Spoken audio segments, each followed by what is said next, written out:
The Lands Between served as the stage for a cast of legendary characters, each with their own agendas.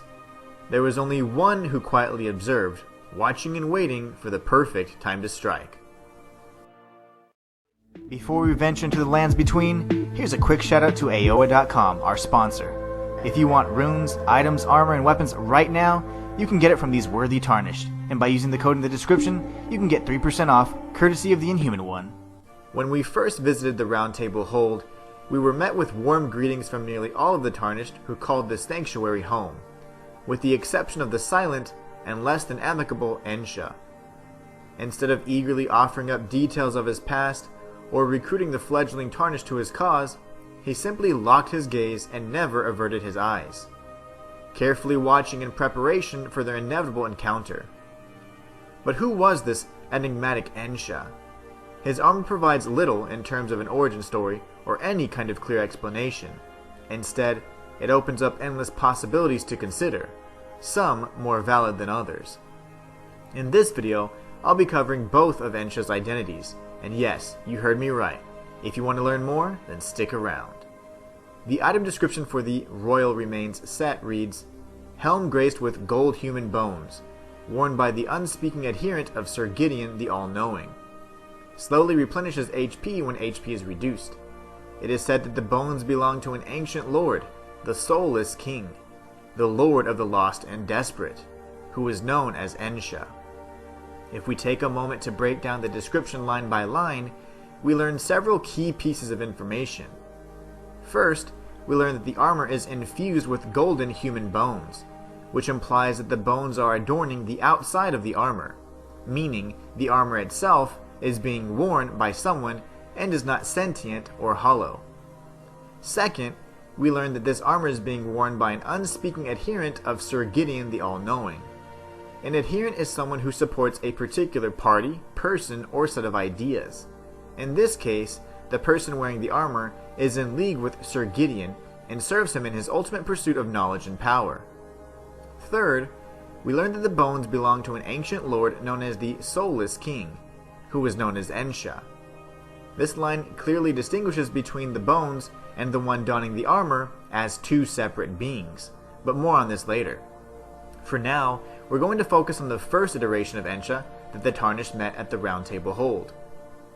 If we speak to the finger reader posted at the broken bridge leading to Liurnia of the Lakes, she refers to a warrior with the title of All-Hearing. As Sir Gideon's right hand, it's most likely that the title was given to the person we are led to believe is Ensha, as a way to emulate his master.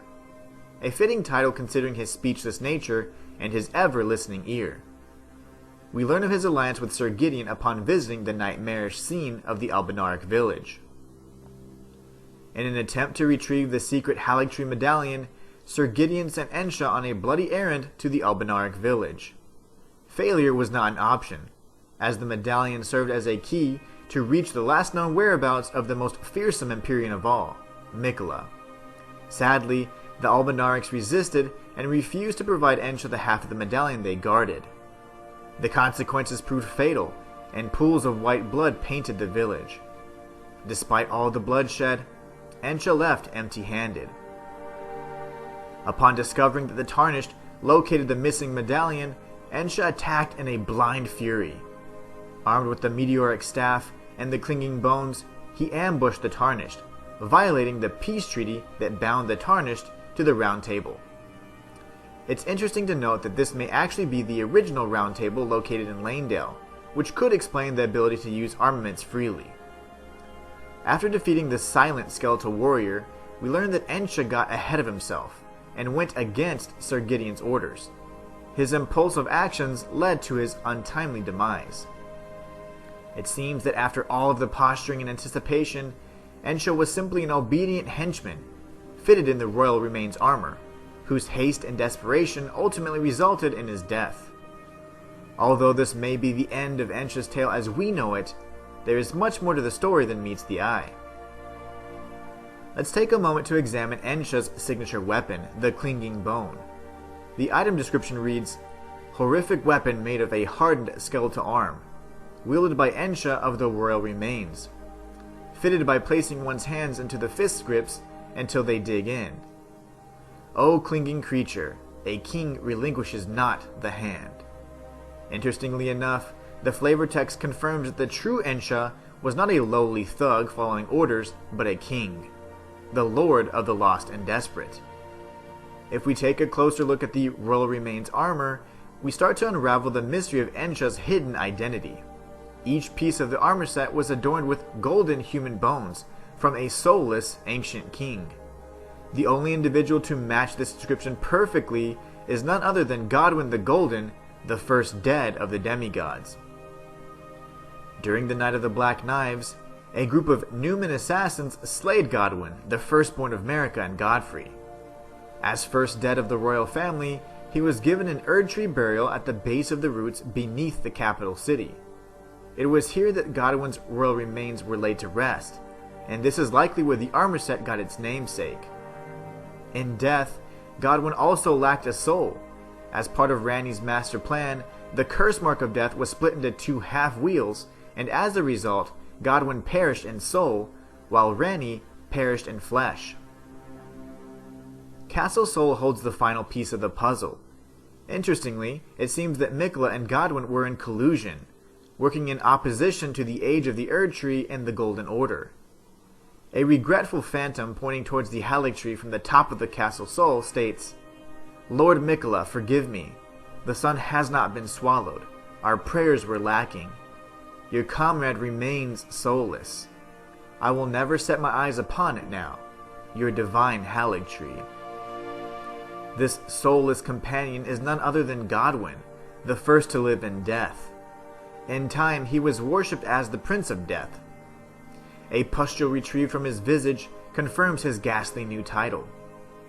Further evidence of Godwyn's involvement in Miquella's plan can be found at the altar of the church. The storied sword and most valued treasure of Castle Sol was the Eclipse Shotel.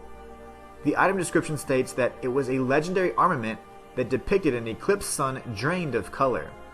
It was said that in Sol, the sight of an eclipse inspired a dreadful awe that prevented any onlooker from averting their gaze. The weapon skill for the Shotel was the Death Flare, and it is here that we learn how Godwyn was the key to Miquella's plan to drain the sun. The flavor text for the unique skill reads, "Set the lusterless sun ablaze with the Prince of Death's flames, inflicting the death ailment upon foes." It's interesting to note that the Royal Remains armor refers to the bones belonging to the Lord of the Lost and Desperate, a fitting title for someone who supported the oppressed Albinarics who desperately longed for a sanctuary and a place to call home. I'll leave you with one final idea to consider while this video comes to a close. The name Godwyn, when translated, means friend of God, and the Urdu word Ensha means worship. The implications can fit a number of different theories, but I like to believe that the prayers and worship directed to the Prince of Death were critical in the success of draining the sun of its luster and ushering in a new age, returning the late Godwyn's soul in the process. Only time will tell if Miquella's plans will forever change the lands between as we know it. Perhaps this secret was buried along with Ensha and lies between the realms of the living and the dead. And until next time, it's the Inhuman One signing out.